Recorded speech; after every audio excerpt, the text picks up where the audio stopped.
How to fix cannot send or receive messages on Amo app. Hi guys, in this video I will show you how to fix cannot send and receive messages on Amo app easy and quick. So first thing, go to your Amo. And now once we are here, click on the profile icon and you're gonna find the last option, which is help and feedback. Click on it. And here you're gonna find chat. Now you're gonna find a lot of problem solution.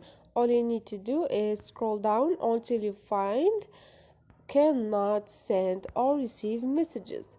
Click on it, and here they're gonna give you some advices. You should read these advices and follow those steps. If this is helpful, you should click on the check icon. If it's not, click on the X icon and send your feedback. Hope this video was helpful. Don't forget to subscribe and like.